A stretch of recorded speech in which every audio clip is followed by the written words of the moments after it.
Good morning, good morning. If you're there, say hello, say good morning, and let me know that you can hear me. I'm not using a mic today. Right, so I really want to convince you that you need to sign up for my workshop on Friday. But apart from that, I'm going to give you some really important tips to help prevent osteoporosis and even reverse it. All right, so one part of the prevention and reversal is strength training or exercise. Yeah, there's other parts that are really important that I will talk about in the workshop on Friday at 10 o'clock.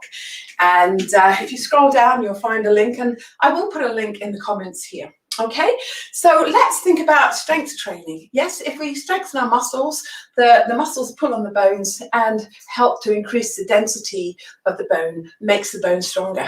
All right, so how do we start? Yeah, I do like to start with rubber resistance. It's much more friendly on the joints, particularly as we get older, or body weight and dumbbells. So I'm just going to show you first of all body weight. So it's important to work the back muscles. So a very important exercise is the hip hinge. It's important that we keep that back nice and straight, that we don't want to come into this position. It would cause you more harm than good. All right, so the hips go back slightly, and this is working, overloading the lower back. So the further forward you go, the more you're overloading. So be mindful, do it slowly and be aware of how it feels. But I do recommend no more than 45 degrees here. Okay, so when you've got used to doing that, then maybe after a week, then you could add on some body weight. So what we could do here is engage the core, support that lumbar spine, and as we slowly take the arms away from the body, it increases the amount of weight going through the lower back, and the glutes are working as well.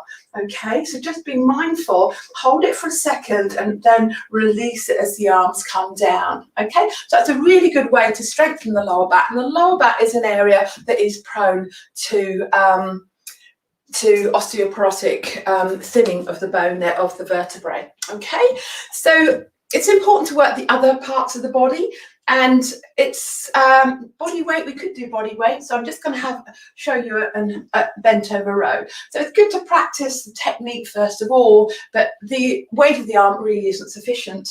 So I would primarily recommend rubber band resistance, because you can alter the resistance very, very easily. And when you're in this position, you need to support your body weight on that front thigh. Yeah.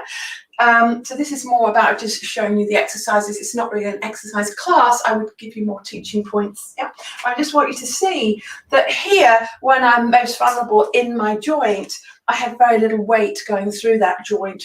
And as I start to get into a better position in the shoulder, then I get more overload. So really friendly on that one. So technique of a bent over row, really beautiful. If you're using dumbbells, but I would recommend starting with this, and I will show you tomorrow how I use the door anchor in connection with the loop bands. Okay, so you want to start off with a lightweight. You might want to start off with a pound. These are actually a kilo. Yeah, so let's stay with the same exercise. Yeah, the thing is, so we want to support that spine. The spine is straight. There's lots of different ways to work the back, by the way. Okay, so you need to choose a weight that you can feel the impression on the muscle by the time you get to 8 to 12 repetitions. And start off with one set, and then we go on to 2 and possibly 3. It depends on what your goal is, really. Now that the muscle will get used to this weight, so we're doing it once a week, you're not going to get results. You're not going to get stronger muscles, which then create stronger bones. Yeah. So you would need a variety of dumbbells. So you need to start with a pound, then a pound and a half, then 2 pounds, and slowly increase the resistance. The thing is, if you suddenly go for too heavy a weight, a big increase of maybe 50% or even 100%.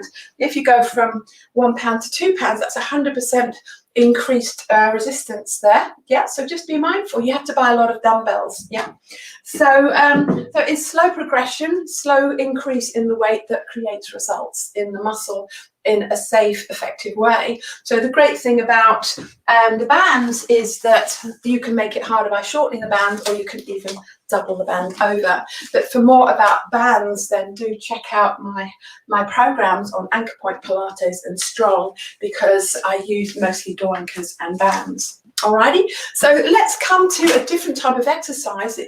So strength training is the most important type of exercise to help prevent and reverse osteoporosis, but also moderate impact is important.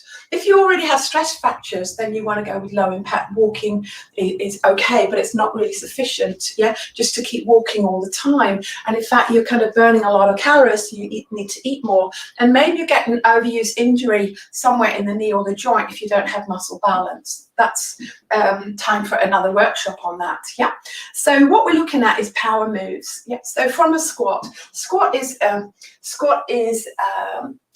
weight training exercise. You're lifting body weight, and then we would add weight to that, yeah. But let's have a look at moderate impact power moves. So I can start off with slow down and press. So a little bit more impact through the muscles into the bones. Then I can lift up the heels.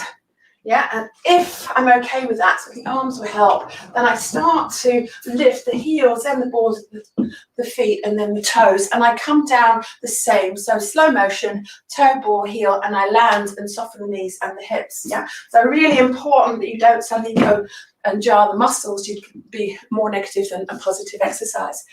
You can do the same with the upper body. So the wrists, very prone to fracture when we get thinning of the bones.